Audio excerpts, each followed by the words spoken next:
La chanson dit qu'il suffit que d'une étincelle pour allumer un feu entier.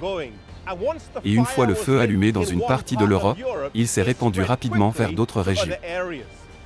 John Wycliffe avait eu un impact considérable, non seulement en Angleterre mais plus loin en Europe, en particulier ici à Prague et dans la région qui était alors connue sous le nom de Bohême.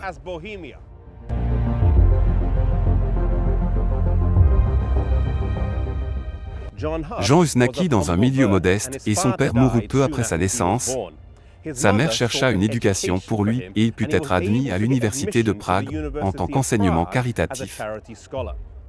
Alors qu'elle arrivait à Prague avec son fils, elle s'agenouilla et pria pour que Dieu bénisse la vie de son fils, une prière qui fut de nouveau exaucée. Il se distingua bientôt, par son application infatigable à étudier et par sa vie irréprochable. Après ses études, il entra dans la prêtrise et se fit rapidement connaître, et fut attaché à la cour du roi en quelques années seulement. Il fut la fierté de son pays, et son nom était connu dans toute l'Europe. Aujourd'hui, une statue s'élève ici pour lui rendre hommage, sur la place de la vieille ville.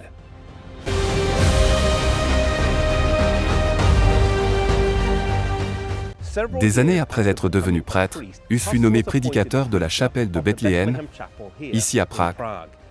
Le fondateur de cette chapelle particulière préconisait comme une question d'importance la prédication des Écritures dans la langue du peuple. À cette époque, il y avait un grand degré d'ignorance concernant la Bible, et Hus croyait aussi qu'il était d'une importance vitale de prêcher les Écritures dans la langue du peuple.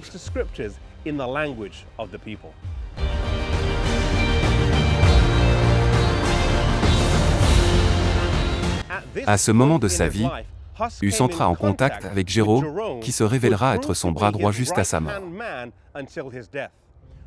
Jérôme était citoyen de Prague, et y avait ramené avec lui d'un récent voyage en Angleterre les écrits de John Wycliffe. La reine d'Angleterre, en ce temps-là, fut aussi convertie à John Wycliffe. C'était également une princesse de Bohême et grâce à son influence, ses écrits purent longuement circuler en Bohême.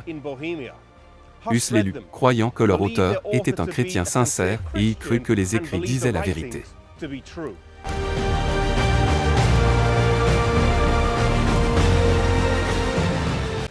L'impact grandissait non seulement ici, dans sa patrie, mais aussi en Allemagne voisine, et bientôt des nouvelles du travail, ici à Prague, arrivèrent à Rome, et il fut convoqué à comparaître devant le pape. S'y rendre, lui serait fatal. Le roi et la reine de Bohême, la noblesse et le gouvernement demandèrent tout un procès local, mais cela ne fut pas accordé. Le procès de Hus se déroula en son absence, pendant laquelle la ville de Prague fut soumise à l'interdiction, qui frappa de terreur le cœur de tout le monde. Aucun service religieux ne pouvait avoir lieu. Les baptêmes, les funérailles, les mariages, ces cérémonies si essentielles à la vie en général n'étaient pas autorisées. Par ce biais, Rome fut capable d'exercer une influence sur les gens.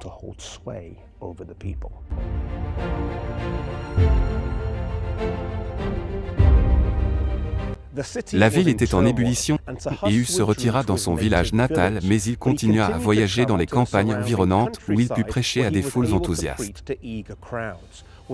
Lorsque le danger et l'excitation se calmèrent, il fut capable de retourner à Prague où, aux côtés de Jérôme, il put continuer son travail.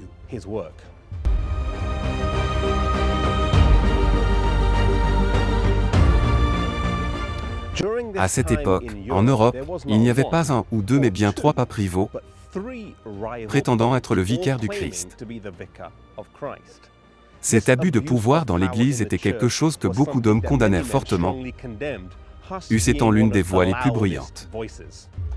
L'empereur de l'époque, l'empereur Sigismond, convoqua un concile à Constance en Allemagne pour régler ce différend une fois pour toutes, et aussi pour traiter certaines des nouvelles hérésies provenant des hommes comme Jean Hus, avec lesquels il n'était pas d'accord. Il fut convoqué à comparaître devant le conseil, et on lui donna l'assurance d'un sauf-conduit par l'empereur.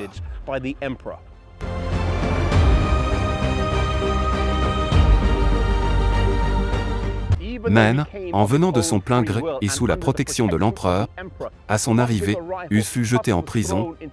Le bâtiment derrière moi fut utilisé, car les prisonniers pensaient qu'il était détenu dans la tour ronde.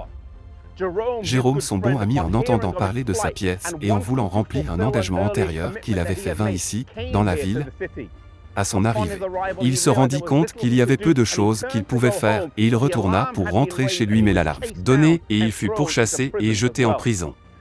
Le concile de Constance battait son plein avec plus de 18 000 membres du clergé réunis ici pour régler le problème du schisme de l'Occident. La faillite morale de l'Église à l'époque était telle que, en plus d'eux, il vint temporairement 1500 prostituées ici.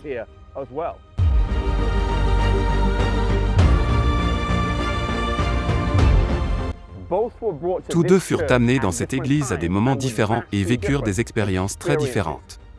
Hus fut amené ici et on pense qu'il était assis au rang numéro 24, il prononça une défense résolue et puissante de sa foi. Jérôme, malheureusement, se rétracta au début, en septembre 1415.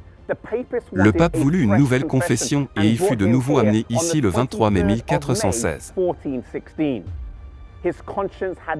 Sa conscience le dérangeait et sous l'emprise du Saint-Esprit, il retrouva son courage et sa foi et ici, il défendit la Bible une fois de plus et s'engagea à s'en tenir qu'à elle et rétracta son ancienne abjuration.